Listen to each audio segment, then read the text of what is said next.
What is going on, guys? Welcome back. FantasyTeamAdvisors.com, bringing home the bacon. MMA DFS breakdown. Now, we just had a video 2 or 3 days ago.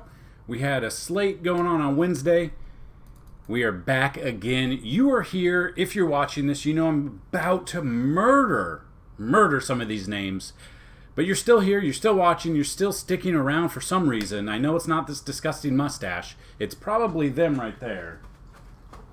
For the most part, it is probably them right there. But we are back. If you have any questions at all, feel free to email me, support@fantasyteamadvisors.com, or comment right down below. What I'm going to do is if this video gets 25 likes and 25 comments, I'm going to give out a free FanDuel and DraftKings GPP lineup right down below in the comment section. I'll pin it. It'll be there for you to use at your full discretion. So we are back. We have coming up, we have MMA here. We're still going strong on golf. We are NASCAR here. Next Thursday, we have MLB coming back. Hopefully it continues. The end of the month, or 2 weeks away. Yeah, what is it? Yeah, about 2 weeks away we have NBA, and 2 weeks away we have NHL as well. So if you think I murder some of these names for MMA, wait till we get back to some NHL content. But super excited for you guys to check out what we've got going on. The cheat sheet's ready to go. This article I have is ready to go. So what this video will be about is breaking down the prelims to the fights, and then if you want to see the rest of them, who we've got, who our core plays are, who the projected ownership percentages will be, that's part of our premium content. So before we get started, if you go to fantasyteamadvisors.com, hit FTA Plus, you can use promo code, where's it at? Here it is. Use promo code MMA month. You're going to get half off of a month subscription. That's like around $17.50. That gives you every single sport for 30 days. So that'll include this MMA slate, NASCAR, a month, 3 weeks of MLB. Hopefully COVID stays away, and we do get a full season in. But you're going to get that. You're going to get a couple of weeks of NBA. You're going to get a couple of weeks of NHL as well. So we've got golf, NHL coming up, NBA coming up, MLB coming up, NASCAR's here, golf, if I didn't say that already. But yeah, so super excited about it. So again, fantasyteamadvisors.com, hit FTA Plus, use promo code MMA month, and you're going to get a full month for half off. So that being said, like I said, we have full coverage going on. I found a couple of I've been using websites. See, this is a website. People have been asking what sites we use and where we get the odds and stuff like that. So you can look at this. Best Fight Odds shows everything, all the sports books, which we're really excited about. And the lines are moving. So depending on when you're watching this, we're about 26, 27 hours away from the fights kicking off. So these odds could change by then. She doesn't want them to. She wants you guys to have a fantastic time. But they probably have changed by the time you watch this video. Then the breakdowns are here as well. Fight card. As of right now, all the fights are going on. If you've been around MMA for a while, you'll know that anything can change. I would not be surprised if one or two of these fights just gets canceled between now and when the fights kick off. So pay attention to that. But, I mean, FanDuel and DraftKings are really good with letting you know if the fights are done. They'll be out. They'll say you'll get 0 points, stuff like that. So, that being said, and you can't really see these odds. They are in the article. But looking at this, we're going to go over some of our plays, ownership percentages, sports betting opinions, which that's the big thing right now. We have core plays, and main fight card and ownership percentages are all part of the premium content. But we have a lot of content to go over. So let's just look at this. So last week, so on Wednesday, we went 7-4 on the week. missed a couple of these. Really thought McCann would take out Santos. Didn't happen. Elliott just started punching, and we saw everything. So it was pretty nice. What I like about Wednesday MMA, you get to see the title fight. You don't have to have pay-per-view. 7-4 over the entire course of when we started MMA. We're 48-19. That's 72% correct. I say if you can keep a clip of about 70% correct picks, you're probably bringing a return on investment of a nice chunk of change. Whether or not you're playing DFS, the picks really are for mainly for sports betting, because you can take a loser in one of the fights for MMA, save the salary, and you could still win. That's the thing. You don't have to have every winner for you to cash. So to take down a GPP, you probably do, especially on FanDuel, you're going to need that MVP. So kind of looking at that, I'm really liking where we're at sports betting wise. We don't give out sports betting picks per se, but we do offer some analysis and advice there. So kind of looking at the odds for the main event, Fig is currently a minus 210 on 5 dimes. I mean, on average, I wish it gave an average of what it was, but as of right now, it does not. But he is the clear favorite. Then we can basically just go through the fights in the article. So this is the article. What I would really like you to do is, if you do watch this video, definitely subscribe. If you have not, definitely thumbs the video up. Like I said, 25 thumbs up, 25 comments is going to get you free a FanDuel and DraftKings GPP lineup. But make sure you click the link down below. That's this article, so I can see the stats, so I know you guys are checking it out. Any little bit helps as well, guys. So prelims, first fight on the slate. Again, like I said, I'm probably going to murder some of these names. We got Sergey versus Carlos. Sergey is the number 25 heavyweight worldwide, where Carlos is 137. As of right now, Sergey is a 135 slight favorite against a 105 near even. Carlos Felipe's coming off of 5 straight wins. Last 5 fights for Sergey, 3-2. He's coming off a loss, though. Basically, it's not a bad fight to start the entire slate off with. So that's kind of what I like, is we kind of know what to expect. Right out the gate, we have a great fight. Sometimes you have like those duds that they're going to get you not very many points, and it's kind of disappointing. I don't think that's going to happen this one.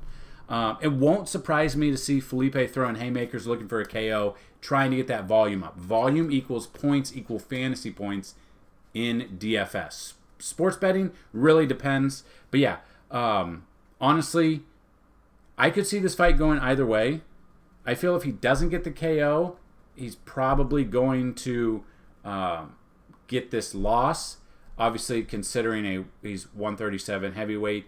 But at his price on both sites, I do like Felipe right now as a winner. This could change a little bit. That's the thing.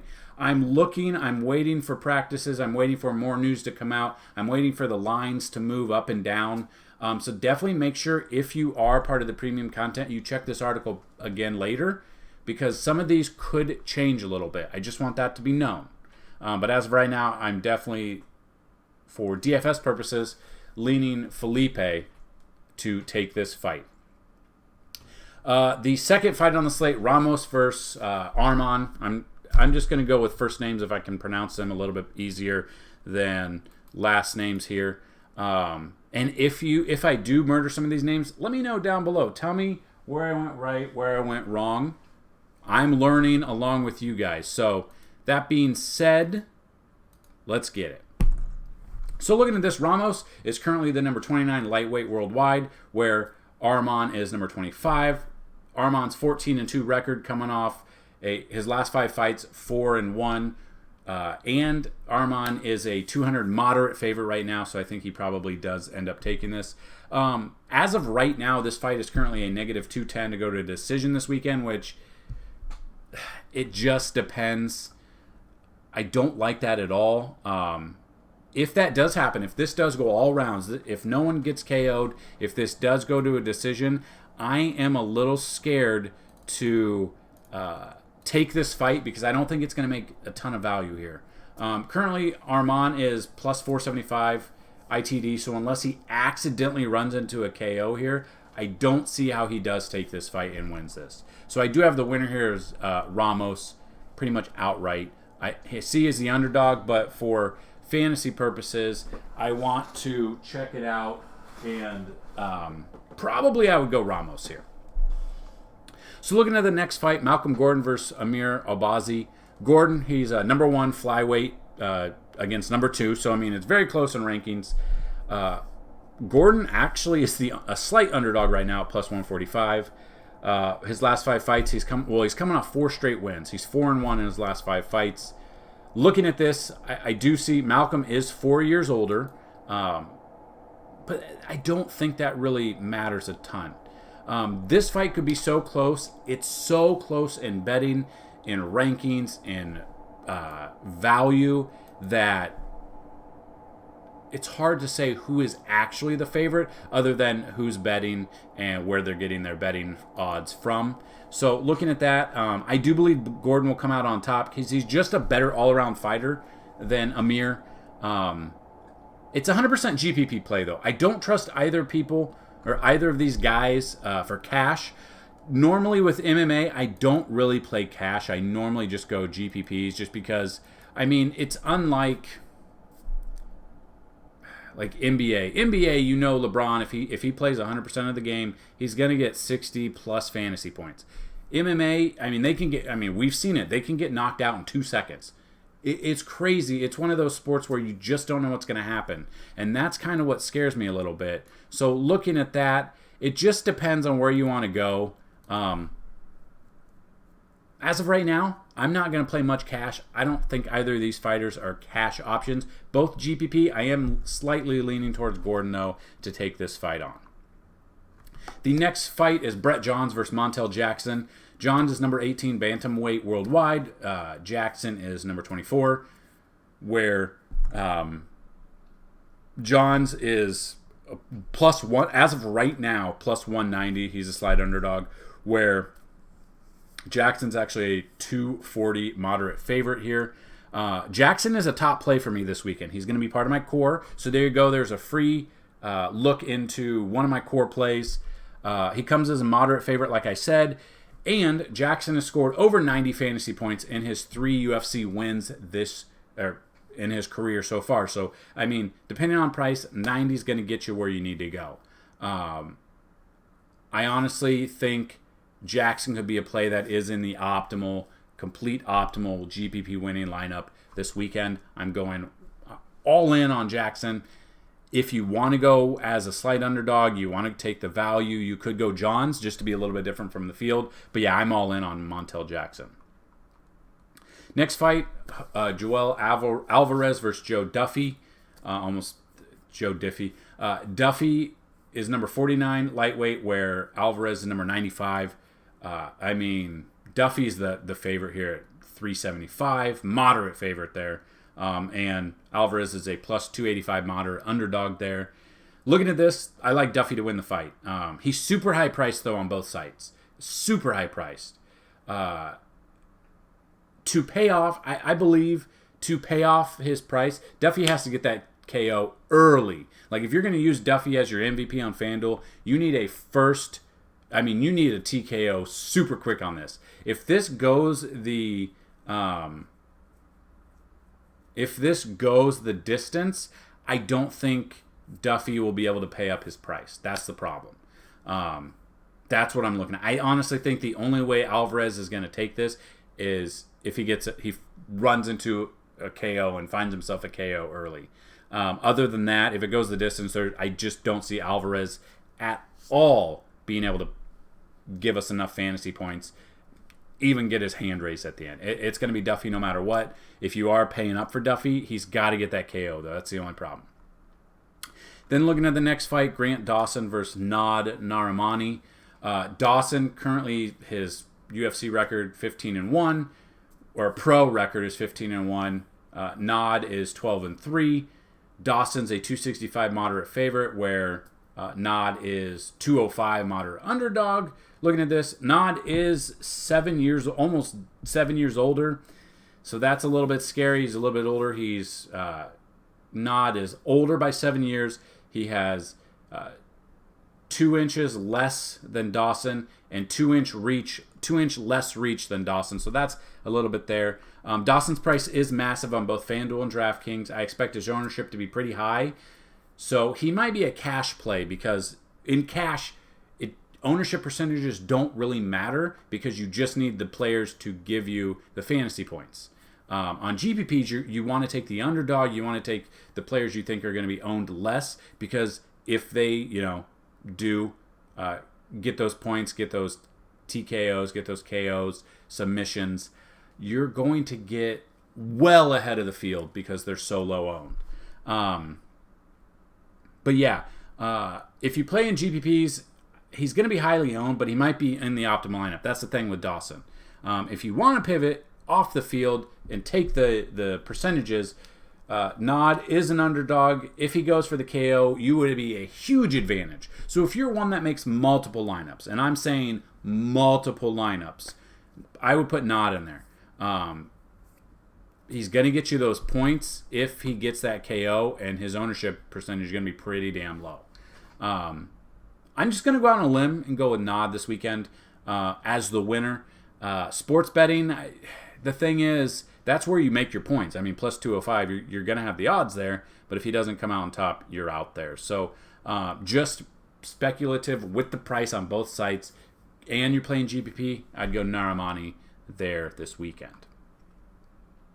The next card, or the next fight, is Cadiz versus Roman. I'm not even going to attempt these names right now. But looking at this,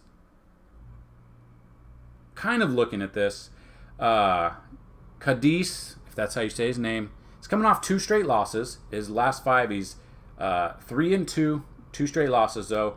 Currently 8-2 pro record. Roman is his last 5, he's 5 straight wins. He's 6-0. He's number 2 light heavyweight, where Cadiz is number 59, which is a huge difference there. Betting odds, Roman's a 185 slight favorite, and Cadiz is plus 150 slight underdog there. I'm all in on Roman. He's only a slight favorite, but his price is up there on both sites. I do like him more on DraftKings due to the pricing and the way DraftKings does go about their scoring. Doesn't mean I won't have any exposure to Roman on FanDuel, just slightly favorited on DraftKings there. This one, the thing is, if he doesn't throw a ton of volume, we'll have to be relying on a KO. So that's the problem, because with his price, if he did have volume, if he did have significant strikes, if he did rack up the points that way, I'd feel real confident with him. The thing is, as of what I've seen, the tape and watched his previous fights, doesn't throw a huge amount of volume compared to other fighters, so that's where I'm a little bit scared. On the other side, Cadiz does throw a ton of punches, and his price is so far down, he could take this off and be a fantastic GPP play. So if I'm going cash, I'd go Roman. If I'm going GPP, I definitely would go Cadiz here. I will have exposure to both of these fighters. I am leaning towards Roman to win the fight. But if you are going that's kind of for sports betting. But if you are going GPP wise, you're going tournaments, I don't mind Cadiz here, as he's, as of right now, only a slight underdog. And there you go, guys. Those are the preliminary fights, the breakdown, the odds, everything's right there. If you would, click the link down below. Check this article out so I can see the stats, so I know you guys are looking at it. The websites that we use for data and stuff like that, Tapology, that breaks down all the fights here. You check that out. And best fight odds as well. So a lot of information thrown at you. That's why I want you to check out the article. Check out the website, fantasyteamadvisors.com. Hopefully you guys are having a lot of fun. Right now, FanDuel and DraftKings, our golf lineups are doing pretty damn good. I'm winning. I played on DraftKings. I played tiers, and currently winning $50 on a $5 entry. So I'm not upset at that at all. So that's kind of where we're at. So if you guys are into golf, if you would like to see tiers, you would like to see not just these lineups, but like tiers or showdown, let me know. I mean, I don't know what all you guys would like to see, but I'm here for you guys. We've been around since 2014. We're looking to continue that streak. But yeah, so that's it for MMA. If you guys, let me know, are you guys playing the free games on FanDuel? I'm not talking about like the stupid Sims where, I mean, Patrick Mahomes could throw for 800 yards and still lose it for you. The pricing's stupid. NBA is so stupid. Like, I pay up for Gordon Hayward, but I've used Gordon Hayward, and it seems like every time I use him, he gets like 12 fantasy points at 6,500. That stuff wouldn't happen if there were actual games, unless Gordon Hayward got hurt, which he could. I'm talking about the work from home, the prop picks. I logged into FanDuel earlier, and I couldn't figure out where the extra money came from. What they used to do is every week they would count up all the wins, and you have to get 25 of 35 wins to share the pot. Now it's 5 of 5 on the day, and then you share the pot with everyone who got 5 of 5 picks. I won $15 free there. So and that's just blindly like clicking, because I don't watch soccer, so I don't know some of the bets, the yellow card. It's like, how many yellow cards is Team A going to have, or red cards, stuff like that. So let me know how you guys have been doing on that. I'm super excited, though. If you guys have any questions at all about anything that we do, please feel free to comment down below or email me, support@fantasyteamadvisor.com. Super excited to start bringing MLB content back. We're going to get moving on. NASCAR. Going to get the cheat sheet out. Get what I call the NASCAR tool. So it kind of just shows you, well, I can actually, let's see. So NASCAR, this really helped out last weekend. We're kind of just looking at this. This was last Sunday, not the All-Star race. I didn't do anything. I didn't do any All-Star race stuff because it was weird. The 20 drivers, then they can choose if they want to go in or out. It's just weird. But yeah, where's my mouse? Here it is. So kind of just looking at the odds, how the drivers do, the odds to win, implied odds, their track history at said track, what place they got. On Sunday it was a 1.5 mile track, so how they've done top 35, 30, 25, 20, 15, 10, 5 wins on tracks like that. Average finishes at tracks like that, how many laps there are, how many lead laps they've done on Sunday it was 267 laps, fastest laps, because you get points for those. So yeah, and then percent of laps in top 15, a lot, and that's just a free part of the free content that we've got. So if you guys check out fantasyteamadvisors.com, definitely let me know. Email me, follow us on Twitter at advisors_team. Give us a follow there. Once we hit 1,000, I used to have, our old account had over like 5,000 followers, and then it got banned for no reason. And when you try to get it unbanned, it's literally an automatic, we've checked it out. No, it's a computer. They don't do shit. Twitter's a bunch of, never mind. But follow us on Twitter. Follow us on social media. Please subscribe here if you have not. And I look forward to your guys' questions, comments, concerns, answers, anything like that. So good luck this week in MMA. Let me know how you're doing in golf. Get ready for NASCAR. Get ready for baseball, basketball, NHL. Super excited to be bringing you more content each and every week. Good luck, guys. And as always, bring them that bacon. Peace.